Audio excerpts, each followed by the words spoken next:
There are moments in life that not only shake us, but completely redefine us.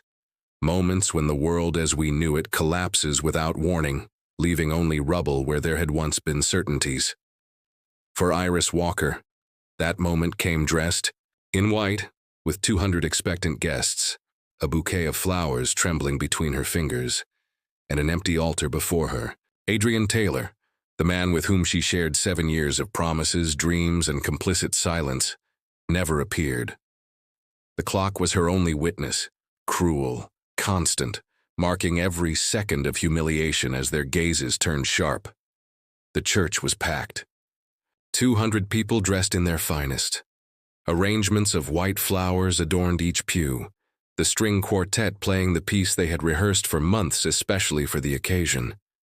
There would be a story to tell the grandchildren, Iris Walker thought with bitter irony. The story of how she waited for 45 interminable minutes in the church vestibule, the ivory dress weighing ever heavier on her shoulders, while the groom never appeared. "He's not coming," Madeline, her maid of honor and best friend, finally whispered, horror etched in every line of her face. "I've tried calling him more than 30 times, nothing." There wasn't a specific moment when Iris knew she'd been abandoned. It was a gradual realization, growing like a wave until it crashed over her in an instant of devastating clarity. Farin Taylor, her partner of 7 years, the man with whom she'd built every aspect of her adult life, was gone. Her father, trying to spare her public humiliation, entered the church to bid farewell to the guests. Iris listened to the murmurs through the half-open door. She heard the pity, the surprise, even the morbid interest in the growing whispers. "I need to get out of here," she murmured, holding the bouquet so tightly that the stems began to bend beneath her fingers. "Let's go around back," Madeline decided, practical even in her state of shock. "My car is parked near the side exit." The dress that had cost 3 months' wages got caught in the car door. Something tore, lace, silk, dreams.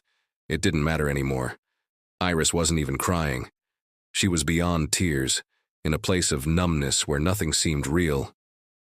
"He must have been in an accident," Madeline insisted as she drove. "Adrian would never do something like that." But he did. In the apartment they'd shared for 4 years, the evidence of neglect was painfully clear. Half-open drawers, empty spaces in the closet, the passport missing from the drawer where she always kept it. Even Rusty, the cat they'd adopted together, seemed to roam the apartment looking for its absent owner. On the kitchen counter, a plain envelope. No name, no explanation. Inside, just the ring she'd bought for him, not even a note. That night, lying in bed still wearing what remained of her wedding dress, Iris stared at the ceiling, paralyzed by the impossibility of the situation. How could someone simply disappear on their own wedding day? The phone rang incessantly, friends, family, even the catering coordinator asking what to do with the unserved food. 3 days later, when she finally managed to get out of bed, the real consequences began to manifest. The bank manager called. The joint accounts had been emptied. The shared credit card was registering withdrawals up to the maximum limit. The banquet hall bill, unpaid. The catering bill, unpaid. The honeymoon reservation, paid in full, but with a modification request made 2 days before the wedding. For 1 guest, not 2. "He planned it," Iris murmured to Madeline, who had practically moved into the apartment, overseeing her eating and sleeping like a sick child. "How long do you think he'd been planning it?" Madeline didn't respond, but her silence spoke volumes. There were signs, now evident in retrospect. The sudden insistence on joint accounts, the inexplicable hours at work, the rush to close contracts with suppliers who accepted advance payments. The worst blow came in the form of a call from the bank that had financed the apartment. Iris's name wasn't on the final contract, only Adrian's, and the apartment had been sold 3 weeks earlier, with transfer of possession scheduled for the following week. In 7 days, she would be homeless, in debt, and abandoned, the ripped dress still hanging in the closet like a ghost from a future that would never be. That's when the letter arrived, a thick, cream-colored envelope addressed in elegant, old-fashioned calligraphy. No return address, just a raised coat of arms on the back. "Miss Walker, Let me introduce myself. I'm Eleanor Taylor, Adrian's grandmother. I am aware of the devastating circumstances my grandson has left you in. I would like to offer a solution to your current financial situation in exchange for your presence at my residence for a period of 30 days. The driver will be available to pick you up tomorrow at 2 p.m. if you accept my invitation. Cordially, E. Taylor. Iris reread the letter several times, confusion momentarily replacing despair. Adrian had never mentioned a grandmother. He spoke only of his single mother, who had raised him in modest conditions and who had died when he was in college. There was never any mention of an extended family, much less a grandmother with letterhead and a private chauffeur. It's obviously some kind of scam, Madeline declared, examining the letter against the light as if it might reveal its falsity. Someone trying to take advantage of your situation. But when a black limousine pulled up promptly at 2 p.m. the next day, Iris was waiting with a small suitcase. Not out of hope or curiosity, but because she had absolutely nothing to lose. The Thornfield estate looked like it had been transported straight from a 19th-century Gothic novel to the remote Connecticut suburbs. Ornate iron gates opened automatically as the limousine approached, revealing a winding driveway lined with ancient oak trees.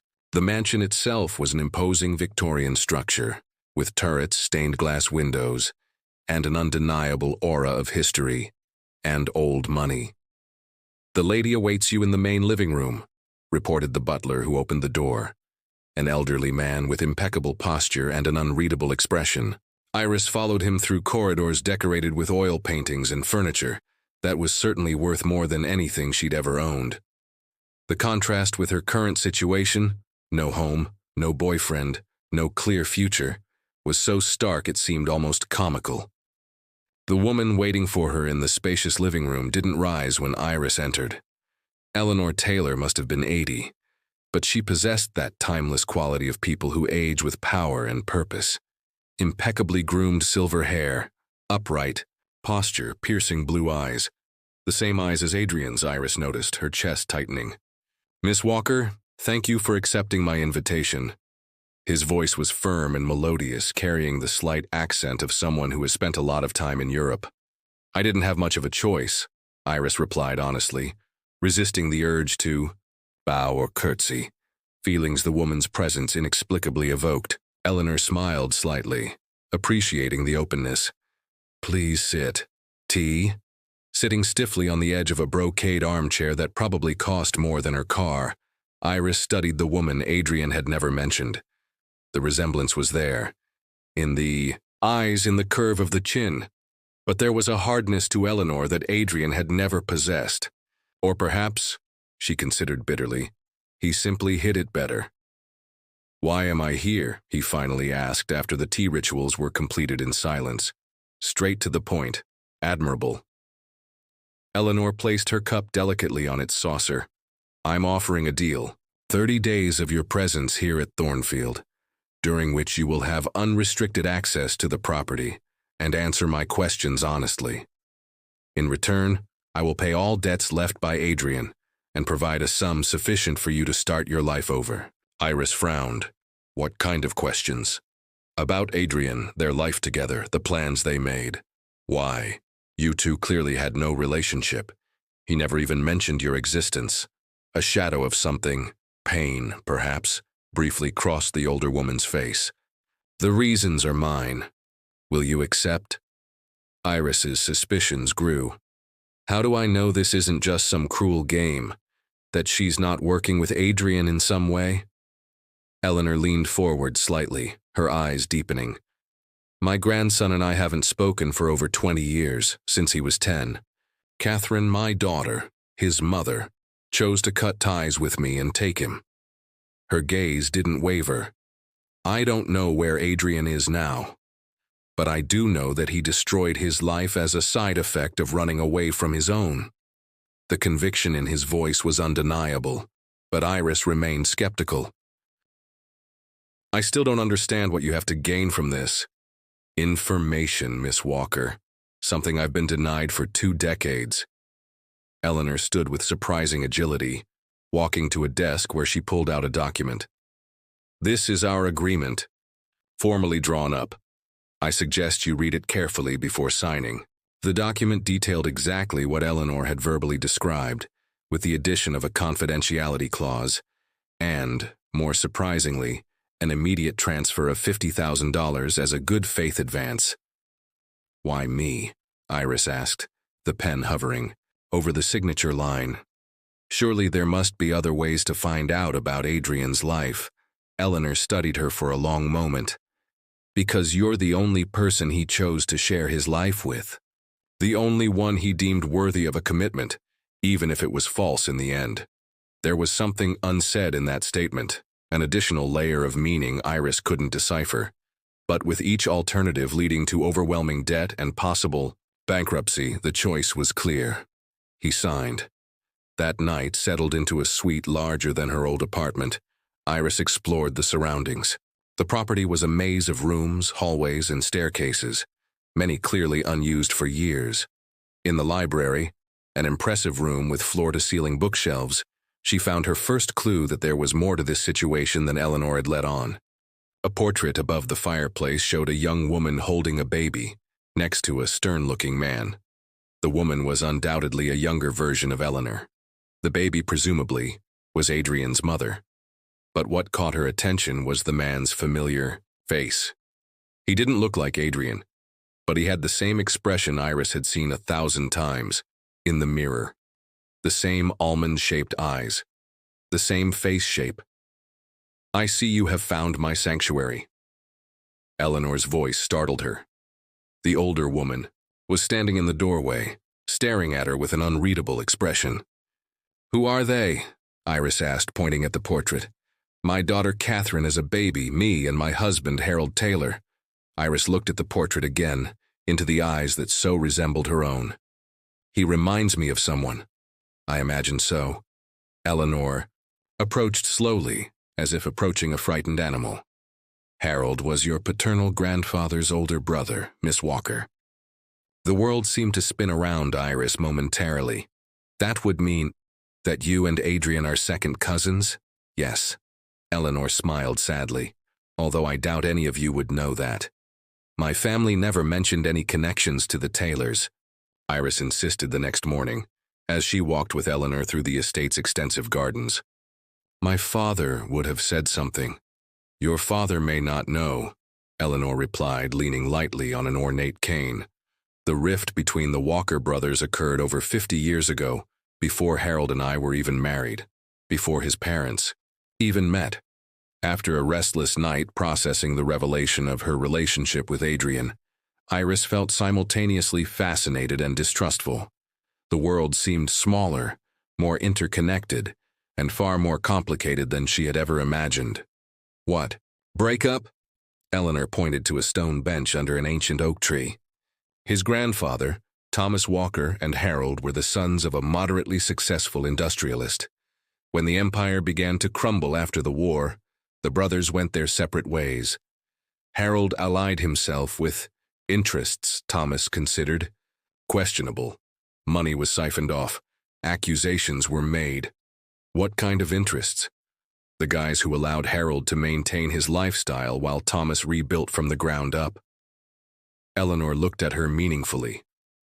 The guys who eventually built this property and everything you see around it. Iris absorbed the information slowly.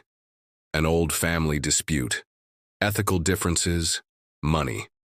The classic ingredients for a permanent breakup. That still doesn't explain why he wants to know about Adrian now, or why he never knew he existed. Eleanor's expression hardened. Catherine, my daughter, grew up with privileges many only dream of, yet she developed a romantic fascination with the nobility of poverty. When she met Michael, Thomas's son, at college, she saw her opportunity for rebellion. Iris raised her eyebrows in surprise. Michael, the Uncle Adrian sometimes talked about? His father's older brother? Eleanor nodded. Catherine and Michael had a brief romance that her family, and I, strongly disapproved of, not because of the old rivalry, but because Michael was already showing signs of the alcoholism that would eventually consume him. The pieces were starting to fall into place. Adrian mentioned he had an uncle who died from alcohol-related complications. Exactly. But before that, he got Catherine pregnant. Eleanor gazed off into the distance, her voice distant as if remembering. When she refused to terminate the pregnancy, I offered her two choices. Either she could end things with Michael and raise the child with our support, or she would be disinherited. And she chose Michael. She chose a fantasy, Eleanor corrected. Harshly. Michael abandoned her before Adrian was even a year old. She raised the child alone, refusing any contact with me or the Taylor fortune, determined to prove herself right. Something didn't add up in the narrative. If Adrian was his grandson, why did he use the last name Taylor and not Walker? Shadow crossed Eleanor's face. Catherine gave him my last name, I think as a constant reminder of his origins, or perhaps as a form of revenge against Michael. Ironic that he rejected the fortune but kept the name.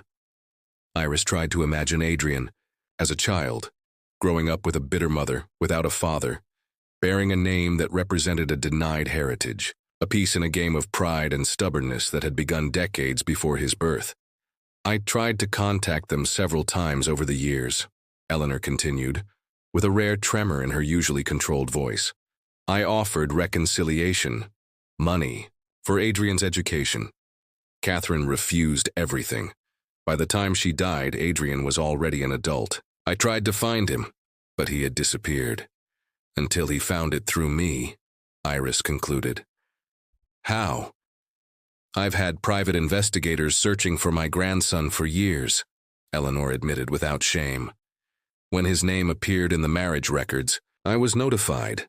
I planned to make contact after the ceremony, but he ran away before that. This time, not just from you, but from me too. For a moment, they shared a sympathetic silence. Two women abandoned by the same man, separated by generations, but united by the same pain. There's more, Eleanor finally said. The real reason I need to find him. Adrian is my only heir. The Taylor fortune, accumulated over generations, legitimate or not, will pass to him when I die. And I am dying, Miss Walker. More quickly than I would like, the revelation hit Iris like a bolt of lightning. Suddenly, the abandonment, the theft, everything took on a new dimension.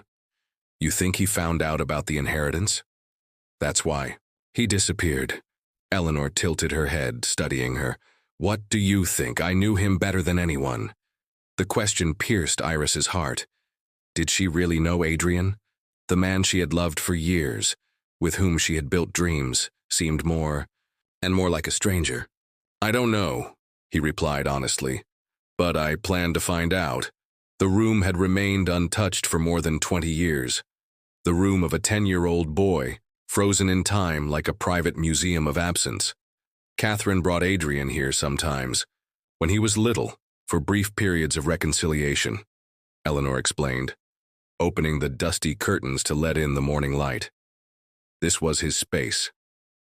After 2 weeks at Thornfield, Iris had established a strange but comfortable routine with Eleanor.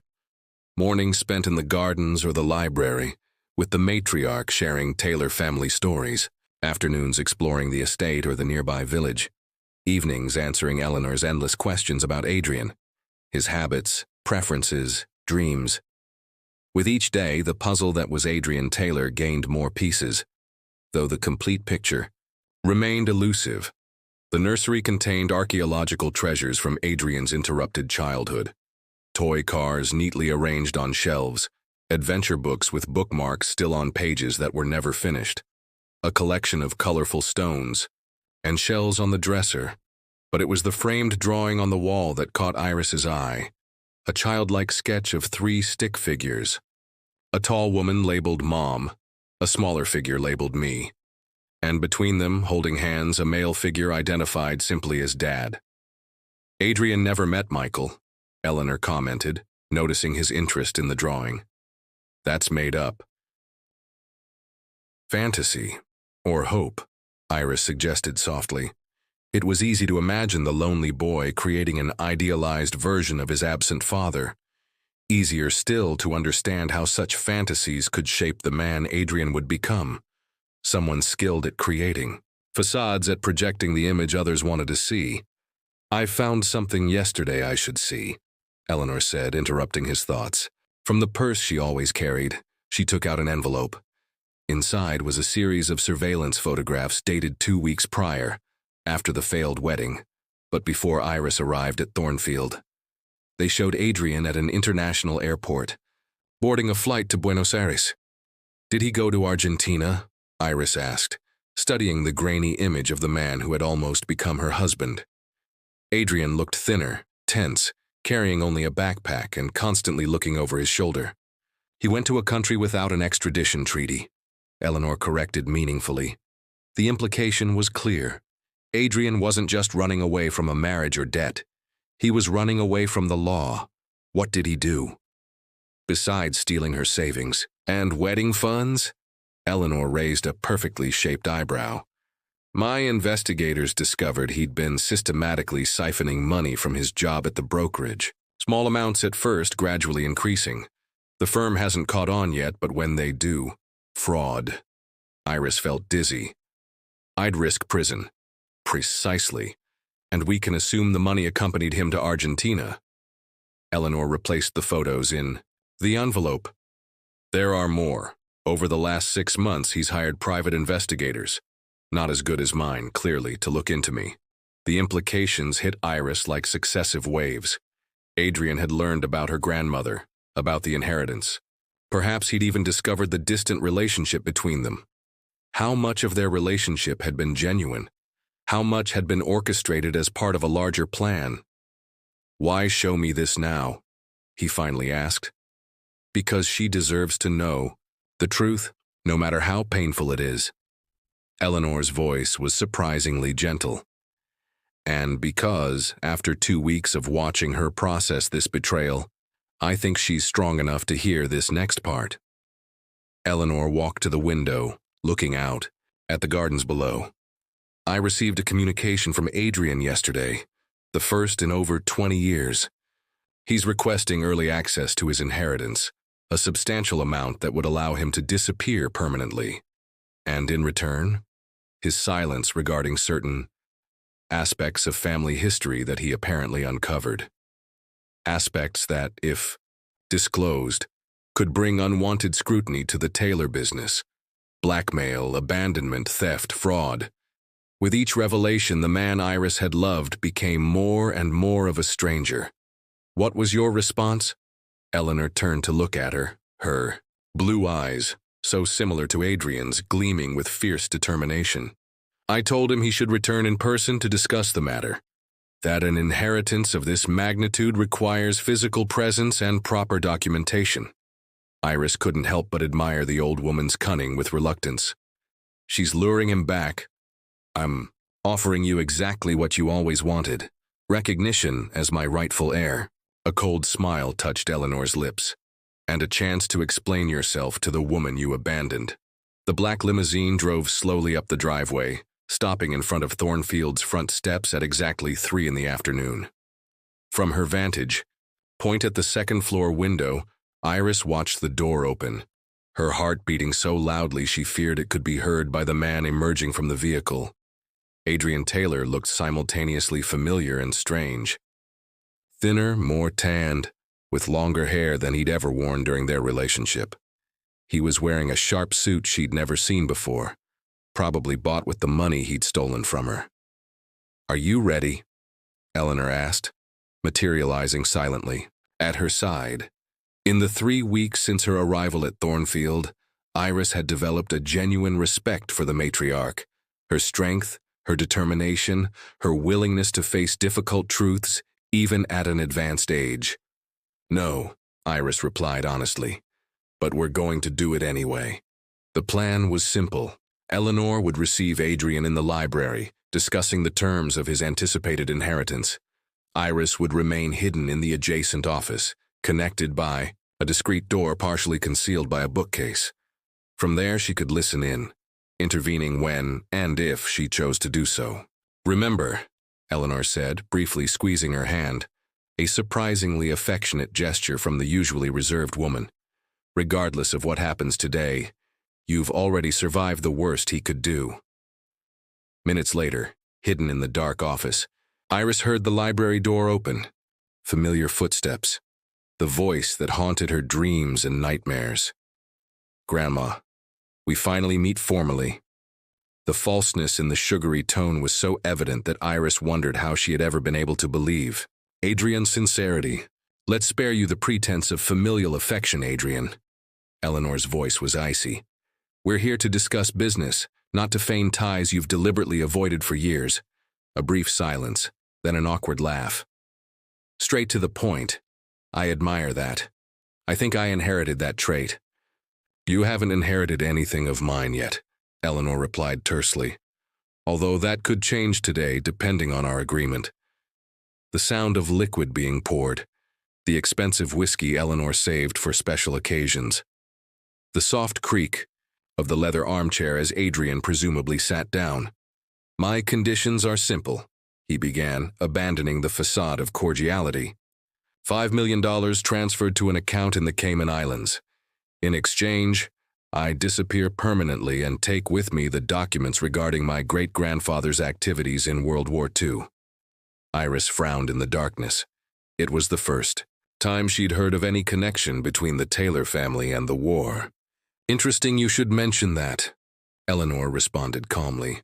"Considering any questionable involvement by my father-in-law is already public knowledge. The records were declassified decades ago." A moment of tense silence. "Not all of them. All relevant ones. Any other documents you may have obtained would be, at best, speculative, at worst, forged." The sound of Adrian abruptly standing up, his voice now strained. "I didn't come all this way to be belittled. I know enough to cause a significant scandal.